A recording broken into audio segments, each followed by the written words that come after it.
My dear students, welcome to my YouTube channel. ನನ್ನ ಹೆಸರು ಆಯಿಷಾ ದೊಡ್ಮನಿ. ಇವತ್ತಿನ ಈ ವಿಡಿಯೋದಲ್ಲಿ ನಾನು ಸಮಾಂತರ ಶ್ರೇಣಿಗಳು ಪಾಠದ ಒಂದು ಪ್ರಶ್ನೆಯನ್ನು ಸಾಲ್ವ್ ಮಾಡ್ತಾ ಇದ್ದೀನಿ. ಅದು ಅನುಪಾತಕ್ಕೆ ರಿಲೇಟೆಡ್ ಆಗಿರೋದು. ಅನುಪಾತವನ್ನು ಕೊಟ್ಟಾಗ ಸಮಾಂತರ ಶ್ರೇಣಿಯನ್ನು ಯಾವ ರೀತಿ ಸಾಲ್ವ್ ಮಾಡಬೇಕು ಅನ್ನೋದನ್ನು ಈ ಕ್ವೆಶನಲ್ಲಿ ತಿಳ್ಕೊಳ್ಳೋಣ. ಬನ್ನಿ ವಿಡಿಯೋನ ಸಾಲ್ವ್ ಮಾಡೋಣ. ಕ್ವೆಶನ್ ಯಾವ ರೀತಿ ತೊಗೊಂಡಿದ್ದೀನಪ್ಪ ಅಂದರೆ, ಒಂದು ಸಮಾಂತರ ಶ್ರೇಣಿಯ 7ನೇ ಪದ ಮತ್ತು 3ನೇ ಪದಗಳ ಅನುಪಾತವು 12:5 ಆದರೆ 13ನೇ ಪದ ಮತ್ತು 4ನೇ ಪದಗಳ ಅನುಪಾತವನ್ನು ಕಂಡುಹಿಡಿಯಿರಿ ಅಂತೇಳಿ ಹೇಳಿದ್ದಾರೆ. ಸರಿ ನೋಡ್ರಿ, ಈಗ ಫಾರ್ ಎಕ್ಸಾಂಪಲ್ ಎ ಅನುಪಾತ ಬಿ ಅಂಥೇಳಿ ಕೊಟ್ರಪ್ಪ ನಿಮಗೆ. ಎ ಅನುಪಾತ ಬಿ ಅಂಥೇಳಿ ಕೊಟ್ಟರು ಅಂತಂದರೆ ನಾವು ಇದನ್ನು ಎ ಭಾಗಿಸು ಬಿ ಅಂಥೇಳಿ ಬರಿಬೋದು. ಅದೇ ರೀತಿ ಇಲ್ಲಿ ಕ್ವೆಶನಲ್ಲಿ ಇದನ್ನು ಯಾವ ರೀತಿ ಅಪ್ಲೈ ಮಾಡಬೇಕು ನೋಡ್ರಿ. 7ನೇ ಪದ ಮತ್ತು 3ನೇ ಪದಗಳ ಅನುಪಾತ ಅಂದರೆ 7ನೇ ಪದ ಅಂದರೆ A7 ಮತ್ತು 3ನೇ ಪದ, ಈ ಎರಡೂ ಪದಗಳ ಅನುಪಾತವನ್ನು ನಾವು ಈ ರೀತಿ ಬರಿಬೋದು. ಓಕೆನಾ 7ನೇ ಪದ ಮತ್ತು 3ನೇ ಪದಗಳ ಅನುಪಾತವು ಎಷ್ಟಿದೆ? 12:5. ಈ ರೀತಿ ನಾವು ಅದನ್ನು ಬರಿಬಹುದು. ಸರಿ, A7 ಅಂತಂದರೆ ಅದರ ಸಾಮಾನ್ಯ ರೂಪ ಯಾವುದು? A + 6D divided by A3 ಅದರ ಸಾಮಾನ್ಯ ಪದ A + 2D = 12/5 ಅಂತ ಹೇಳಿ ಬಂತು. ಇದು ಅರ್ಥ ಆಗಿದೆ ಅಂತ ತಿಳ್ಕೊತೀನಿ.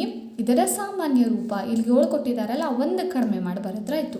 ಇಲ್ಲಿ 3 ಕೊಟ್ಟಿದ್ದಾರಲ್ಲ, 1 ಕಡಿಮೆ ಮಾಡಿ ಬರೆದ್ರಾಯ್ತು. ಓಕೆನಾ? A + 6D divided by A + 2D = 12/5. ಈಗ ನೆಕ್ಸ್ಟ್ ಏನು ಮಾಡಬೇಕು? ಓರೆ ಗುಣಾಕಾರ ಮಾಡಬೇಕು. ಓರೆ ಗುಣಾಕಾರ ಹೇಗಪ್ಪ ಅಂದರೆ 5 × A + 6D = 12 × A + 2D. ಅವರೇ ಗುಣಾಕಾರ ಅಂದರೆ ಈ 5 ಮೇಲ್ಗಡೆ ಬರುತ್ತೆ, ಈ A + 2D ಮೇಲ್ಗಡೆ ಹೋಗುತ್ತೆ, ಈ ಥರ. ಓಕೆನಾ? ಸರಿ, ನೆಕ್ಸ್ಟು ಇದರಿಂದ ಇದಕ್ಕೆ ಗುಣಾಕಾರ ಮಾಡಬೇಕು, ಇದರಿಂದ ಇದಕ್ಕೆ ಗುಣಾಕಾರ ಮಾಡಬೇಕು. 5 × A ಏನಾಗುತ್ತೆ? 5A + 5 × 30D = 12 × A 12A, 12 × 2 12 24D ಅಂತ ಹೇಳಾಯಿತು. ಸರಿನಾ? ಈಗ ನಾನೇನು ಮಾಡ್ತೀನಿ, 30Dಯನ್ನು ಇಲ್ಲೇ ಇಡ್ತೀನಿ. ಈ 24Dಯನ್ನು ಈ ಕಡೆ ತೊಗೊಬಂದಾಗ -24D ಅಂತೇಳಾಯಿತು. ಈ 12Aಯನ್ನು ಇಲ್ಲೇ ಇಡ್ತೀನಿ. ಈ 5Aಯನ್ನು ಈ ಕಡೆ ತೊಗೊಬಂದಾಗ -5A. 30Dದಲ್ಲಿ 24D ಕಳೆದ್ರೆ ಎಷ್ಟಾಯಿತು? 6D = 12Aದಲ್ಲಿ 5A ಕಳೆದರೆ ಎಷ್ಟಾಯಿತು? 7A ಅಂಥೇಳಿ. ಈಗ ಎಯನ್ನು ಇಲ್ಲೇ ಇಡ್ತೀನಿ. ನೀವು ಬೇಕಾದರೆ ಯಾವುದನ್ನು ಬರಿಬೋದು. ಡಿಯನ್ನು ಇಲ್ಲೇ ಇಟ್ಟು 6ಅನ್ನು ಈ ಕಡೆ ತೊಗೊಂಡು ಹೋಗ್ಬೋದು, ಇಲ್ಲ ಎಯನ್ನು ಇಲ್ಲೇ ಇಟ್ಟು 7ಅನ್ನು ಈ ಕಡೆ ತೊಗೊಬೋದು. ನಾನೇನು ಮಾಡ್ತೀನಿ, ಎಯನ್ನು ಇಲ್ಲೇ ಇಟ್ಟು 7ಅನ್ನು ಈ ಕಡೆ ತೊಗೊಬರ್ತೀನಿ. 6D ಡಿವೈಡೆಡ್ ಬೈ 7 = A ಅಂಥೇಳಿ. ಓಕೆ, ಈಗ ಇದಕ್ಕೊಂದು ಬಾಕ್ಸ್ ಹಾಕ್ತೀನಿ. ನೆಕ್ಸ್ಟ್ ಏನು ಮಾಡೋದು ಹೇಳ್ರಿ? ನೆಕ್ಸ್ಟ್ ಕ್ವೆಶನ್ ಏನು ಹೇಳಿದ್ದಾರೆ? 1ನೇದಂತೂ ಫೈಂಡ್ ಔಟ್ ಮಾಡಿದ್ವಿ. 1ನೇ ಸೆಂಟೆನ್ಸಿನ ಕೆಲಸ ಮುಗೀತು. 2ನೇದು 13ನೇ ಪದ ಮತ್ತು 4ನೇ ಪದಗಳ ಅನುಪಾತವನ್ನು ಕಂಡುಹಿಡಿಯಿರಿ. 13ನೇ ಪದ ಯಾವುದಪ್ಪ? A13 ಮತ್ತು 4ನೇ ಪದ ಅಂದರೆ A4. ಇದರ ಅನುಪಾತವನ್ನು ಕಂಡುಹಿಡಿಬೇಕು. ಎಷ್ಟು ಅಂತ ಹೇಳಿ. ಓಕೆ, A13 ಮತ್ತು A4. A13ರ ಸಾಮಾನ್ಯ ರೂಪ ಯಾವ ರೀತಿ ಬರಿಬೋದು? A + 12D ಅಂಥೇಳಿ ಬರಿಬೋದು. A4 ಅದರ ಸಾಮಾನ್ಯ ರೂಪ A + 3D ಅಂಥೇಳಿ ಬರಿಬೋದು. ಸರಿನಾ? ಇಲ್ಲಿ ನೋಡಿ, A ಬಂದಿದೆ, ಇಲ್ಲೂ A ಬಂದಿದೆ. ಇದು ಎರಡೂ ಜಾಗದಲ್ಲಿ 6D / 7 ಅಪ್ಲೈ ಮಾಡೋಣ. ಓಕೆ, ಏನು? 6D / 7 ಆಮೇಲೆ +12D ಡಿವೈಡೆಡ್ ಬೈ ಎ ಜಾಗದಲ್ಲಿ ಏನು ಹಾಕಬೇಕು? 6D / 7 +3D ಅಂಥೇಳಿ. ಓಕೆ, ನೆಕ್ಸ್ಟು ಇಲ್ಲಿ ನೋಡಿರಿ, ಇಲ್ಲಿ ಮೇಲ್ಗಡೆ ಅಷ್ಟೇ ನೋಡಿರಿ, ಕೆಳಗಡೆ ಆಮೇಲೆ ಇಲ್ಲಿ 7 ಇದೆ, ಇಲ್ಲಿ ಏನೂ ಇಲ್ಲ, 1 ಇದೆ. 7 ಮತ್ತು 1ಅನ್ನು ಏನು ಮಾಡಬೇಕು? ಲಸ ತೆಗಿಬೇಕು. 7 ಮತ್ತು 1 ಲಸ 7 ಆಗುತ್ತೆ.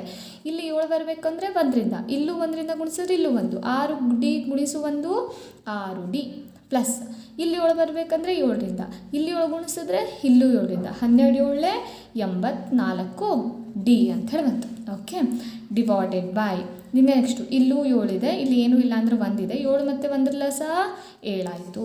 ನೆಕ್ಸ್ಟ್ ನೋಡಿರಿ, ಇಲ್ಲಿ 7 ಬರಬೇಕು ಅಂದರೆ 1ರಿಂದ ಗುಣಿಸ್ಬೇಕು, ಇಲ್ಲಿ 1ರಿಂದ ಗುಣಿಸಿದ್ರೆ ಇಲ್ಲೂ ಸಹಿತ 1ರಿಂದ, 6D × 1 6D ಪ್ಲಸ್ ಇಲ್ಲಿ 1 ಇದೆ, 7 ಬರಬೇಕು ಅಂದರೆ 7ರಿಂದ, ಇಲ್ಲಿ 7 ಅಂದರೆ 7ರಿಂದ ಗುಣಿಸ್ಬೇಕು, ಇಲ್ಲೂ 7 ಇಲ್ಲೂ 7 ಸೇಮ್ ಸಂಖ್ಯೆ ಬರಬೇಕು. 3 7 21D ಅಂತ ಹೇಳಿ ಬಂತು. ಓಕೆನಾ? ಈಗ ನೆಕ್ಸ್ಟ್ ಸ್ಟೆಪ್ ನೋಡಿರಿ, 6D ಪ್ಲಸ್ 84D ಅಂಥೇಳಿ. 6D ಪ್ಲಸ್ 84D ಅಂದರೆ ಎಷ್ಟಾಯಿತು ಹೇಳ್ರಿ? 90D ಅಂತ ಹೇಳಾಯಿತು. Okay, divided by 6D plus 21D ಅಂದರೆ 27D ಆಯಿತು. ಇಲ್ಲಿ ಆದರೆ ಇಲ್ಲಿ ಭಾಗಿಸು 7 ಇದೆ, ಇಲ್ಲೂ ಸಹಿತ ಭಾಗಿಸು 7 ಇದೆ. ಈಗ ನೆಕ್ಸ್ಟ್ ಏನು ಮಾಡೋದು ಅಂತ ನೋಡ್ರಿ. ಈಕ್ವಲ್ ಟು 90D ಭಾಗಿಸು 7 ಹೀಗೆ ಇರಲಿ.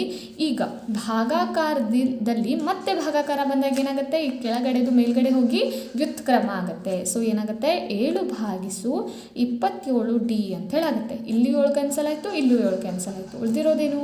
90D ಭಾಗಿಸು 27D. ಡಿ ಮತ್ತು ಡಿ ಕ್ಯಾನ್ಸಲ್ ಆಯಿತು. 3 ಎಷ್ಟಲೇ 27? 9ರಿಂದ ಡೈರೆಕ್ಟ್ ಆಗುತ್ತೆ. 9 3 27, 9 10 90.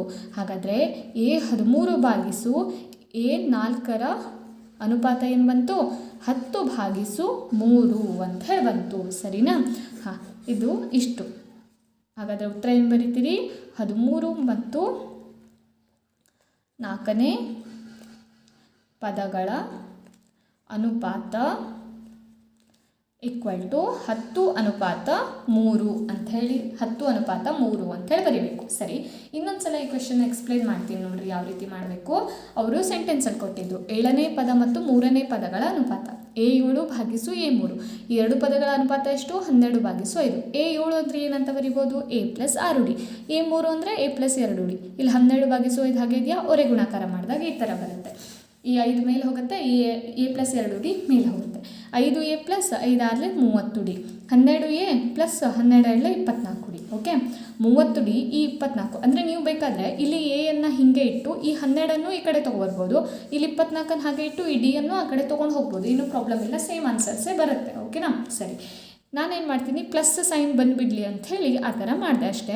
30D ಮೈನಸ್ 24D ಈ ಕಡೆ ಬಂದಾಗ ಮೈನಸ್ 24 ಆಗುತ್ತೆ. 30ರಲ್ಲಿ 24 ಕಳೆದ್ರೆ 6D ಅಂಥೇಳಿ ಬರುತ್ತೆ. 12ರಲ್ಲಿ 5 ಕಳೆದ್ರೆ 7A. ಸೊ ಎಯನ್ನು ಇಲ್ಲಿಟ್ಟೆ, 7ಅನ್ನು ಈ ಕಡೆ ತೊಗೊಬಂದೆ, ಗುಣಾಕಾರದಲ್ಲಿಟ್ಟು ಈ ಕಡೆ ಬಂದಾಗ ಭಾಗಾಕಾರ. ನೀವು ಬೇಕಾದರೆ ಡಿಯನ್ನು ಈ ಕಡೆ ಇಟ್ಟು 6ಅನ್ನು ಈ ಕಡೆ ತೊಗೊಬರ್ಬೋದು, ನಿಮ್ಮಿಷ್ಟ. ಆನ್ಸರ್ ಸೇಮ್ ಆಗೇ ಬರುತ್ತೆ, ಏನೂ ಪ್ರಾಬ್ಲಮ್ ಆಗಲ್ಲ ನಿಮಗೆ. ಓಕೆ, ನೆಕ್ಸ್ಟು 13ನೇ ಪದ ಮತ್ತು 4ನೇ ಪದದ ಅನುಪಾತವನ್ನು ಕಂಡುಹಿಡೀರಿ ಅಂತ ಹೇಳಿದರು. ಅನುಪಾತವನ್ನು ನಾವೇನಂತ ಬರಿತೀವಿ? ಭಾಗಾಕಾರದಲ್ಲಿ ಬರ್ಕೊತೀವಿ. 13 ಅಂದರೆ A ಪ್ಲಸ್ 12D ಅಂತ ಹೇಳಿ ಬರೀಬೇಕು. ಭಾಗಿಸು A ಪ್ಲಸ್ 4ನೇ ಪದ ಏನಾಗುತ್ತೆ? A plus 3D. ಎ ನಮಗಿಲ್ಲಿ ಬೆಲೆ ಸಿಕ್ಕಿದೆಯಲ್ಲ, ಅದೇ ಬೆಲೆನ ಇಲ್ಲಿ ಅಪ್ಲೈ ಮಾಡಿದ್ರೆ ಆಯಿತು. ಲಸ ತೆಗೆದ್ರೆ ಮುಂದಿನ ಲೆಕ್ಕ ಎಲ್ಲ ಸೇಮ್ ಈಸಿ ಆಗುತ್ತೆ. ಭಾಗಾಕಾರದಲ್ಲಿ ಭಾಗಾಕಾರ ಬಂದಾಗ ಈ ಕೆಳಗಿರೋ ಭಾಗಾಕಾರ ಏನಾಗುತ್ತೆ? ವ್ಯುತ್ಕ್ರಮ ಆಗಿ ಗುಣಾಕಾರವಾಗಿ ಚೇಂಜ್ ಆಗುತ್ತೆ. ಸೊ 27/D ಇದ್ದಿದ್ದು 7/27D ಅಂತ ಹೇಳಿ ಆಯಿತು. 7 ಕ್ಯಾನ್ಸಲ್ ಆಯಿತು. 90D ಭಾಗಿಸು 27D. 9 3 27, 9 10 90. ಡಿ ಅಂತೂ ಕ್ಯಾನ್ಸಲ್ ಆಯಿತು. ಸೊ ಆನ್ಸರ್ ಏನು ಬಂತು? 10/3 ಅಂದರೆ 10:3 ಅಂತ ಹೇಳಿ ಬಂತು. ಸರಿನಾ? ಹಾಂ, ಇಲ್ಲಿಗೆ ಈ ವಿಡಿಯೋನ ಎಂಡ್ ಮಾಡ್ತಾ ಇದ್ದೀನಿ. ಈ ವಿಡಿಯೋ ಈಸಿಯಾಗಿ ಅರ್ಥ ಆಗಿದೆ ಅಂತ ತಿಳ್ಕೊತೀನಿ. ಇದೇ ಥರದ್ದು ಯಾವುದಾದ್ರೂ ಲೆಕ್ಕ ರಾಜ್ಯ ಮಟ್ಟದ ಪೂರ್ವ ಪರೀಕ್ಷೆಗೆ ಏನಾದ್ರು ಬಂತು ಅಂದರೆ ಇದನ್ನು ಈಸಿಯಾಗಿ ಸಾಲ್ವ್ ಮಾಡಿ ಬರ್ರಿ. ಏನು ಕ್ವೆಶನ್ ಸಾಲ್ವ್ ಮಾಡಿ ಬರದೇ ಹೋದರೂ ಸಹಿತ ಅಲ್ಲಿ ಏನು ಕೊಟ್ಟಿದ್ದಾರೆ ಅದನ್ನಾದರೂ ಬರೆದಿಟ್ಟು ಬರ್ರಿ. ಅಟ್ಲೀಸ್ಟ್ ಫಾರ್ಮುಲಾಸ್ ಆದರೂ ಬರೆದಿಟ್ಟು ಬರ್ರಿ. ಈ ಥರ ಮಾಡೋದ್ರಿಂದ ಅಟ್ಲೀಸ್ಟ್ ಹಾಫ್ ಮಾರ್ಕ್ಸ್ ಆದರೂ ಬರುತ್ತೆ ನಿಮಗೆ. ಸರಿನಾ? ಇಲ್ಲಿಗೆ ಈ ವಿಡಿಯೋನ ಎಂಡ್ ಮಾಡ್ತಾ ಇದ್ದೀನಿ. ಈ ಲೆಕ್ಕ ಕರೆಕ್ಟಾಗಿ ಅರ್ಥ ಆಗಿದೆ ಅಂತ ತಿಳ್ಕೊತೀನಿ.